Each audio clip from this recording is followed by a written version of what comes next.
ಎಲ್ಲರಿಗೂ ನಮಸ್ಕಾರ. ನಾವು ಇವತ್ತು ಲಾಯರ್ ಮತ್ತು ಅಡ್ವೊಕೇಟ್ ಮಧ್ಯೆ ಇರುವ ವ್ಯತ್ಯಾಸವನ್ನು ತಿಳಿದುಕೊಳ್ಳೋಣ. ಲಾಯರ್ ಎಂದರೆ ಯಾರು? ಲಾ ಕಾಲೇಜ್ಗೆ ಸೇರಿದ ಮೇಲೆ LLB ಡಿಗ್ರಿ ಕಂಪ್ಲೀಟ್ ಮಾಡಿದ ನಂತರ ನಿಮಗೆ ಲಾಯರ್ ಎಂದು ಕರೆಯಲಾಗುತ್ತದೆ. ನೀವು 3 ವರ್ಷದ ಅಥವಾ 5 ವರ್ಷದ LLB ಡಿಗ್ರಿಯನ್ನು ಪಾಸಾದ ನಂತರ ನಿಮ್ಮನ್ನು ಲಾಯರ್ ಎಂದು ಕರೆಯುತ್ತಾರೆ. ಆದರೆ ನೀವು ಒಂದು ಕೇಸನ್ನು ರಿಪ್ರೆಸೆಂಟ್ ಮಾಡಲು ಸಾಧ್ಯವಿಲ್ಲ. ನಿಮಗೆ LLB ಡಿಗ್ರಿ ಪಡೆದ ನಂತರ ಲಾಯರ್ ಎಂಬ ಹೆಸರು ಬರುತ್ತದೆ.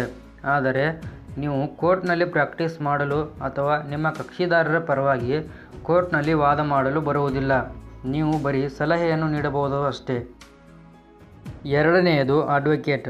ನೀವು ಯಾವಾಗ ಅಡ್ವೊಕೇಟ್ ಎಂದು ಕರೆಸಿಕೊಳ್ಳುತ್ತೀರಾ?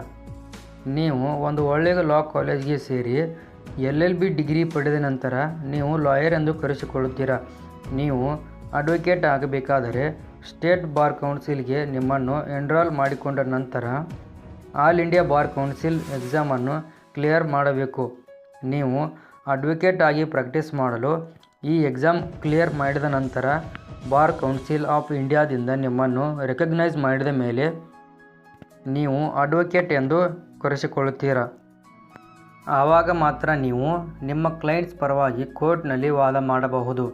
ನೀವು ಕೋರ್ಟ್ನಲ್ಲಿ ಪ್ರಾಕ್ಟೀಸ್ ಮಾಡಬಹುದು. ಬರೀ LLB ಡಿಗ್ರಿ ಪಡೆದ ನಂತರ ನೀವು ನಿಮ್ಮ ಕ್ಲೈಂಟ್ಸ್ಗೆ ಸಲಹೆಯನ್ನು ಕೊಡಬಹುದು. ನಿಮಗೆ ಕೋರ್ಟ್ನಲ್ಲಿ ವಾದ ಮಾಡುವ ಶಕ್ತಿ ಇರುವುದಿಲ್ಲ. ನಿಮಗೆ ವಾದ ಮಾಡುವ ಶಕ್ತಿ ಬರಬೇಕಾದರೆ ನೀವು ಬಾರ್ ಕೌನ್ಸಿಲ್ ಆಫ್ ಇಂಡಿಯಾಗೆ ಎನ್ರಾಲ್ ಮಾಡಿಕೊಳ್ಳಬೇಕು ಮತ್ತು ನಿಮಗೆ ಬಾರ್ ಕೌನ್ಸಿಲ್ ಆಫ್ ಇಂಡಿಯಾದಿಂದ ಲೈಸೆನ್ಸ್ ಸಿಗಬೇಕು ಕೋರ್ಟ್ನಲ್ಲಿ ಪ್ರಾಕ್ಟೀಸ್ ಮಾಡಲಿಕ್ಕೆ ಮತ್ತು ನಿಮ್ಮ ಕ್ಲೈಂಟ್ಸ್ ಪರವಾಗಿ ವಾದ ಮಾಡಲು. ಹಾಗೆ ಮೂರನೆಯದು ಬ್ಯಾರಿಸ್ಟರ್. ಈ ಪದವನ್ನು ನೀವು ಕೇಳಿರುತ್ತೀರಿ. ಹೇಗೆಂದರೆ ಗಾಂಧೀಜಿಯವರು ಬ್ಯಾರಿಸ್ಟರ್ ಆಗಿದ್ದರು ಎಂದು. ನೀವೇನಾದರೂ ಇಂಗ್ಲೆಂಡ್ನಲ್ಲಿ LLB ಡಿಗ್ರಿಯನ್ನು ಪಡೆದರೆ ನಿಮ್ಮನ್ನು ಬ್ಯಾರಿಸ್ಟರ್ ಎಂದು ಕರೆಯುತ್ತಾರೆ. ಇದು ಇಂಗ್ಲೆಂಡ್ನ ಪದ.